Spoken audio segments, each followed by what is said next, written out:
to match number 4 in our finals at the Apex Legends Preseason Invitational.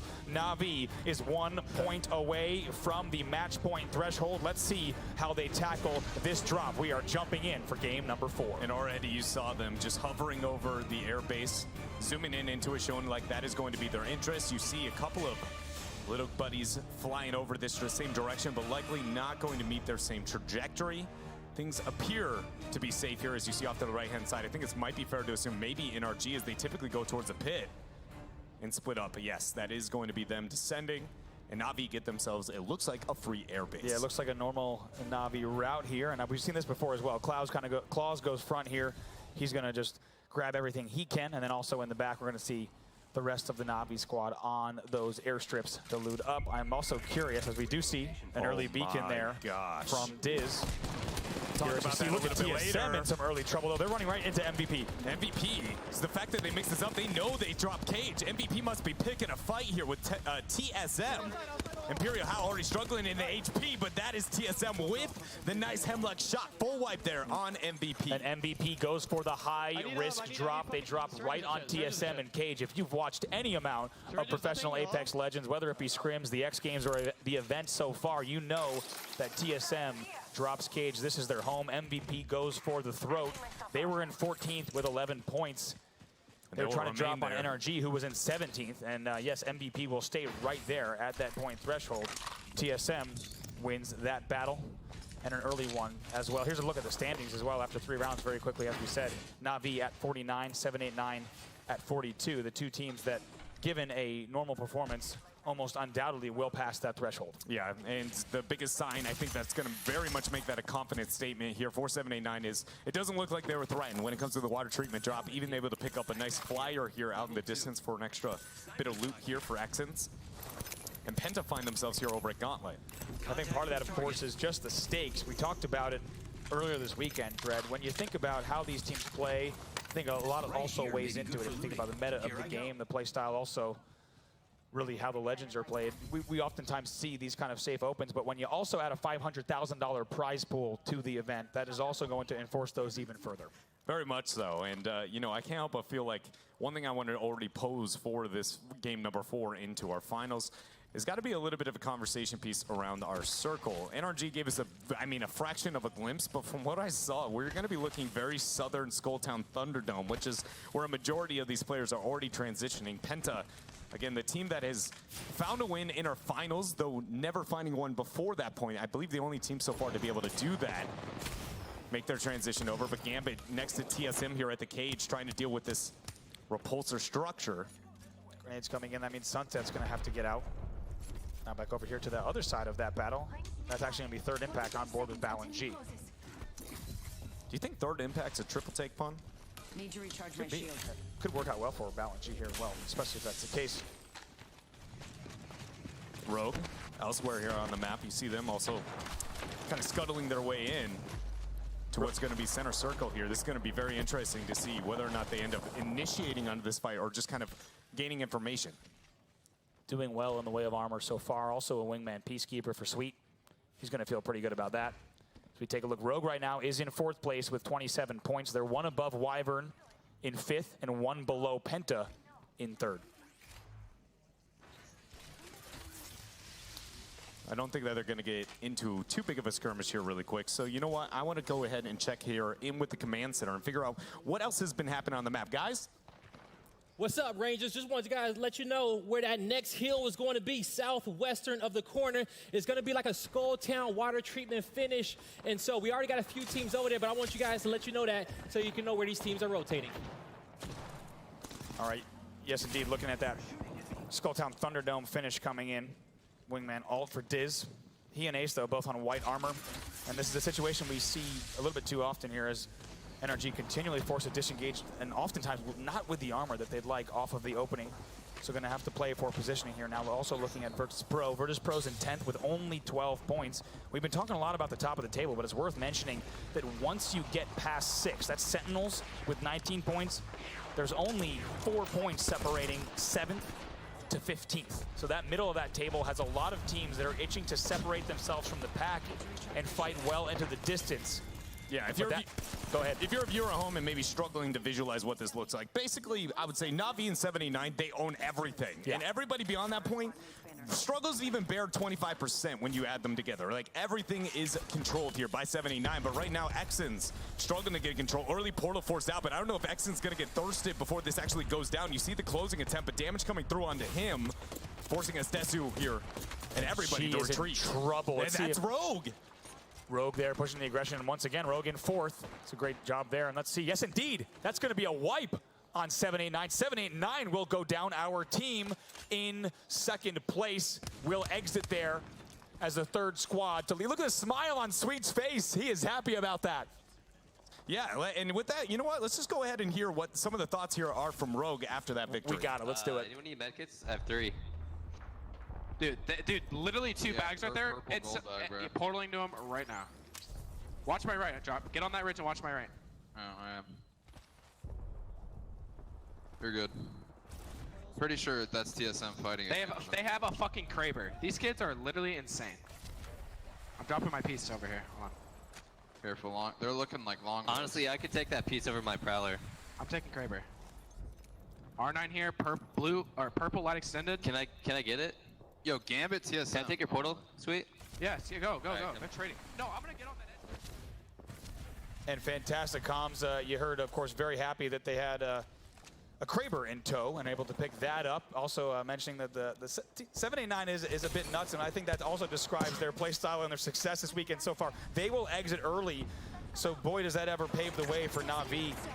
Yeah, talk about it. I mean, we don't even know if that necessarily ensured, but that easy of or early of an exit for 789, whether or not they have made it to that 50-point threshold, and that is a devastating setback. I mean, they would have needed 8 kills. Yeah, and there's no way they came in. I think it's safe to say they didn't. And we know that Na'Vi already sits only 1 kill away, and I think it's very likely that they've already probably found one here for themselves. But VP struggling a bit when it comes here to the skirmish on this side. Settlement trying to find their way on the backside to be able to heal up. It looks like it will be given here for now. Taylor a bit separated from the rest of the squad, but not too problematic. Na'Vi did have a player knocked there. And what a game 4 it would be if we had 789 and Na'Vi knocked out in some of our first squads. And that would change the lobby dramatically, Dread.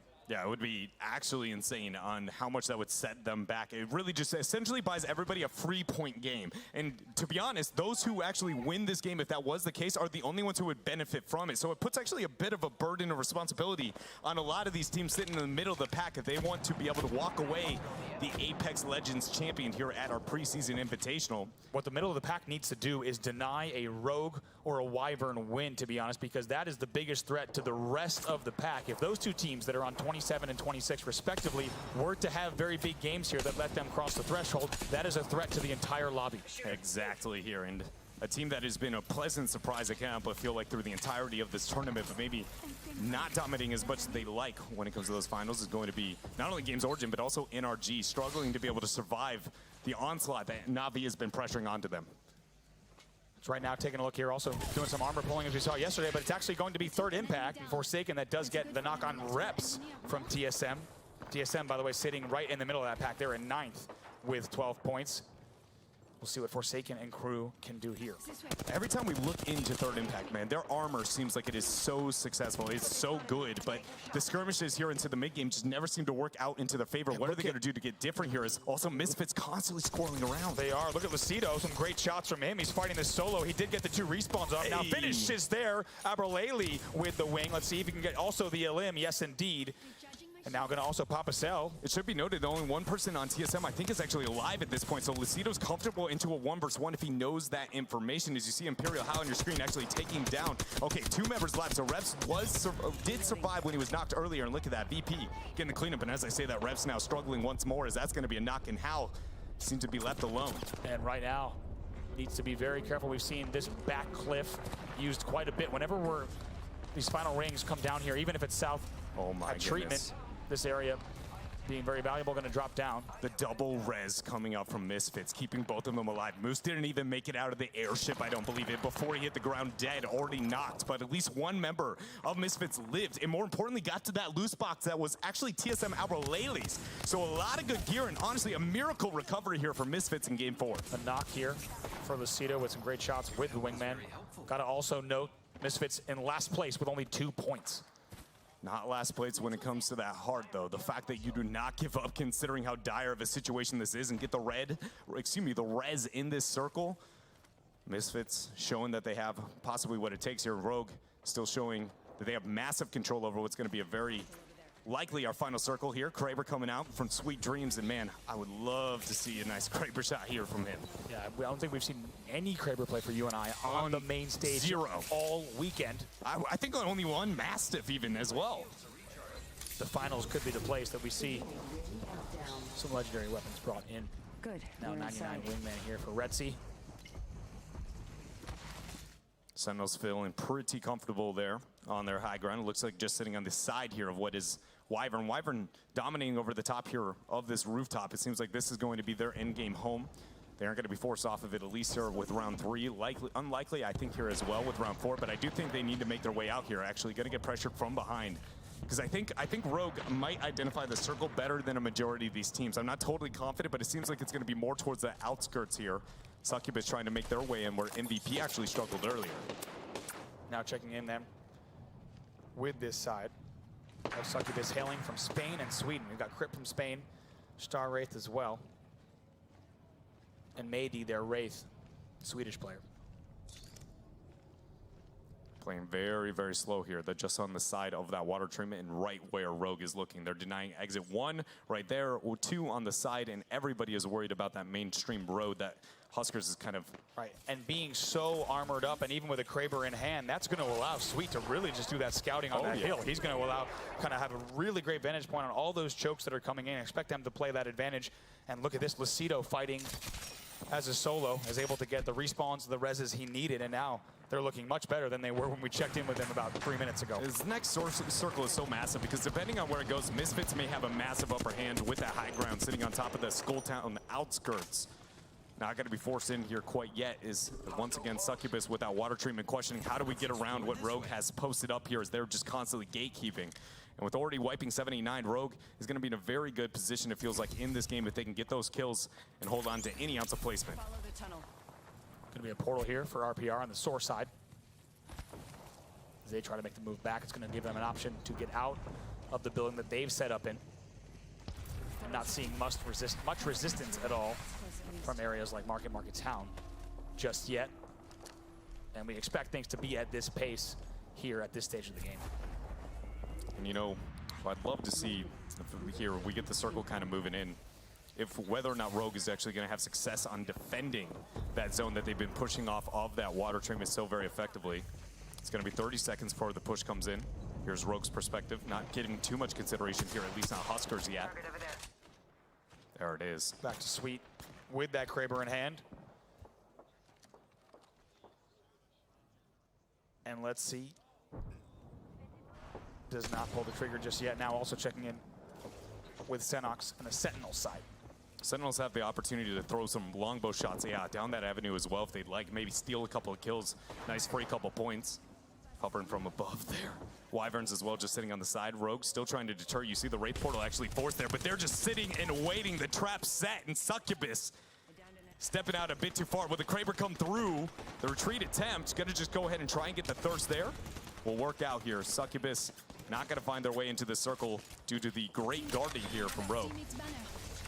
Now Star Wraith gonna have to try to fight through this. Once again, tucked just along this edge. He and Mady, now Kraber still in hand.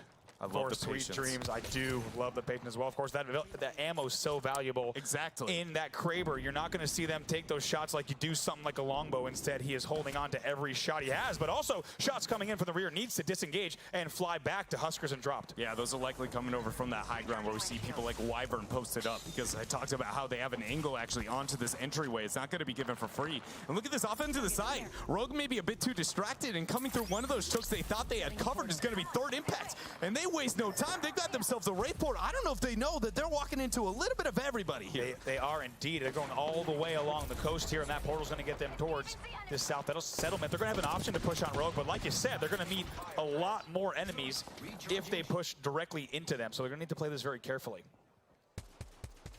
Succubus did end up making the transition all the way through, and the fact that they haven't been able to completely zone that of third impact. Rogue giving up a little bit there when it came to some of the control out of this area, and I can't but feel like they may be looking at this game and regretting some of the opportunities they had in terms of those kills, but we'll find out if they can clutch it out, because we've said it before, and I'll say it again, they are one of the most successful teams here in day number 3 of the preseason invitational. 20 seconds left here on this closure, and certainly we are going to see some teams in a little bit of trouble, and the question is which will play confident, which will play that aggression to try to get some limbs here. Somebody's got to be able to cripple Wyvern. If you can't deal with Wyvern onto that high ground, you're going to have a really bad time here for now. Penta obviously well established, but that's a problem after Wyvern here. Is Rogue still on the outskirts? Great shots here. Sweet Dream with his wingman at long distance, constantly being able to clip multiple targets. Great shots. You also heard the shields break as well. Wraith does Q out, so that will deny that kill for the moment. We'll see if Huskers can connect. He does have that Disruptor ult as well from distance. Some great shots. Going to try to finish now. Look at Third Impact actually flying in to try to help him. They're challenging this right now. Yeah, they've got this 16 seconds, so the circle's going to move in. About 5 more before it's going to affect our HP bars, and they are going to want to get out of this. Look at this. This is going to be the flank. Balloon-G needs to get the all in here because everybody taking so much damage from that circle. And look, you see the traps they're set onto the side.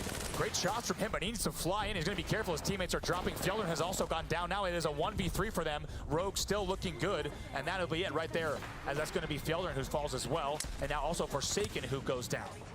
Last kill attempt here, trying to get a runaway is going to be that Wraith. Don't think she had the Into the Void. Huskers throwing out some shots to ensure that. Not going to net themselves an extra point there. 3 kills here, just looking at dropped alone for the Rogue roster. 13 left here in this lobby. Sentinel sitting on the high ground, glancing now over to where we see Wyvern. We did just see another kill coming in for both Wyvern and NRG. Minute rings not far. Xenox not burning any resources there to shield up, relying on that generator. Penta here still maintaining this low ground. As a reminder, Penta, Rogue, and Wyvern are 3 teams that really big performances here would put them over the threshold for certain. And again, the middle of the lobby potentially might prioritize that if they have those standings top of mind. G2 really looking for a win here. They have themselves good situation when it comes to the positioning, but the resources much lower than a majority of the teams left here in this game. As we've still got 13 squads, a lot of shots here. As you can hear out in the distance, my goodness, good night help there. Great shot here coming out from MPE, nice headshot. It's gonna be enough out of that longbow, at least to get the first knock, but not gonna mean that Misfits is out of it yet. As we've seen, 1 member down is not enough for that roster to be counted out quite yet. CLG though, team that has been slowly pacing their way in and onward, continuing to do so here as they seem like they may have found a little bit of a home, whether it be volunteering or forced here by the circle. We'll see in a few seconds.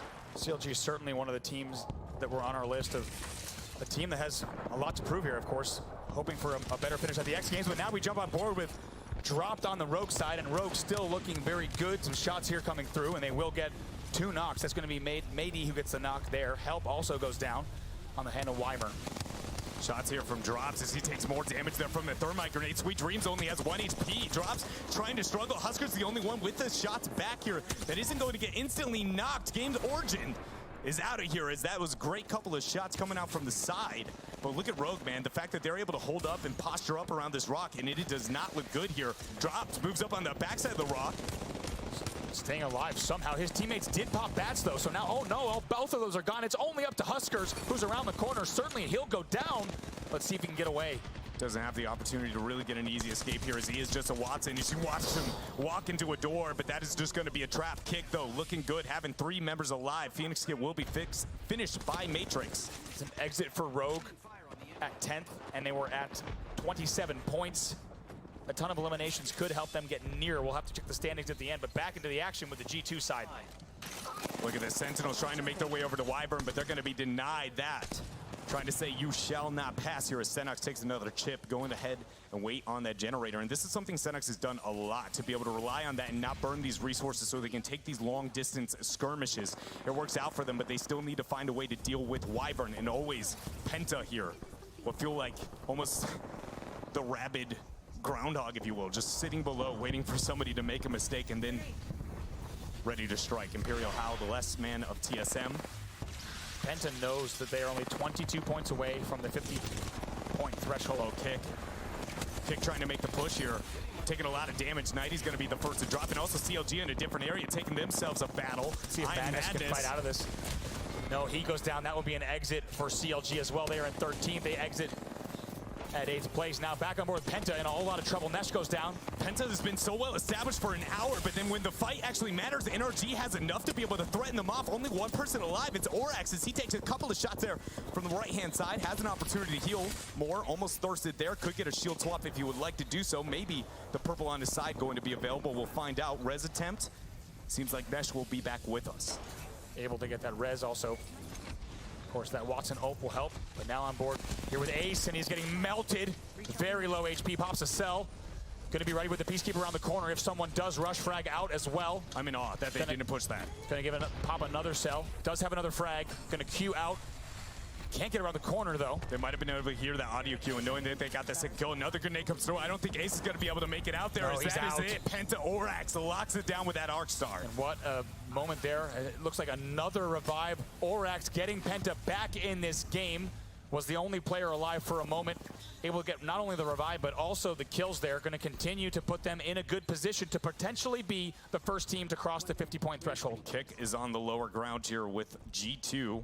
We saw them trying to defend. We know that we still have a couple of teams waiting above to be able to deal with this, and I can't but wonder, do any of them have some maybe Pathfinder zip lines for a couple of trapeze, because it may come down to it as we see the circle closing in. Only a couple of structures available, and right now it's owned by G2 on that lower floor. Sentinel still waiting. Pre-zip out. 32 seconds here on the move, so likely not too much risky action to come here. They're looking to push this building before they make a big play. I actually don't think that's going to be any interest towards a survivability zipline. I actually believe that's going to be for a kill opportunity later as they move into this final circle, but they want to wait till they're distracted here by Penta. They've had a lot of time to look at this fight and decide what they want to do. What a huge set of plays there from Orax to get the entire Penta team back on purple armor and ready to fight and potentially take this battle here. Some great shots from Zombs with that ult. You see Xenox there actually took the low ground. They wanted the battle. They're ready to be able to take this game. Here they go, and we've seen teams win games from this position already in this tournament alone. Some great shots there. They should be able to get that. Yes, indeed. Knock goes down. Penta going down. Penta is out of the game right there, and now only 4 squads left. The high ground still controlled here by Xenox. If the heal off comes off, they should have the upper hand. G2 taking a lot of skirmishes here. We'll see if Xenox actually decides to push with 2 members in the downtime or allow them to be able to heal up. It seems like heal up is the call. Who has the golden backpack? Wraith portals have to be preset if they're going to have an opportunity to survive. This is the heal up. Notice 1 tick of damage has already been taken there by Retzi. If that is enough to put him below the threshold, he'll actually die with 3 ticks, which means he's 1 survivability less here than 0-0. We do see 1 medkit here for 0-0. That actually might have been the beginning of the end. Let's see but they pressure! They go down and they pressure 0-0. That's enough. The Wraith is the only thing that should matter at that time, but they tried to take the counter trade. Mimo up on the top, and look at that! It seems like G2 has done it. G2 Esports will win your game at number 4, and it's a big one for them. They were all the way down in 15th place, and they'll take quite a few points with them as they get ready for our game number 5. And if that game tells us anything, Dread, we could be in here for a very long finals. That's the first time we saw Navi and 789 struggle early, and you got to wonder if that's due to pressure and target prioritization from the rest of the lobby. Yeah, you know, and it's hard to gauge because when we go back to, like, let's ask the players on the ground floor, what would they maybe gauge that to be? Word for word, Rogo, these kids are crazy, right? Yeah. It's so hard to be able to gauge that because from different angles, it looks like, oh, that would have been the misplay, or this looks that crazy. It's hard to tell what's going on through the minds there of our top teams. Yes, indeed. To take a look at the standings and also break down that last game, let's go back over to the analyst stats. It's going to be Fallout, Jamerson, and Glitter. Bravo, thank you so much. Appreciate it, and great job as always behind the mics. And wow, match number 4, again, it does not disappoint. G2 with a top 2 finish, but ultimately we see consistency from some of these top European teams. Definitely there. And we got to see that now Sentinels, they changed up their style just a little bit, and they were able to finally get placement points, taking second there. But G2 with a huge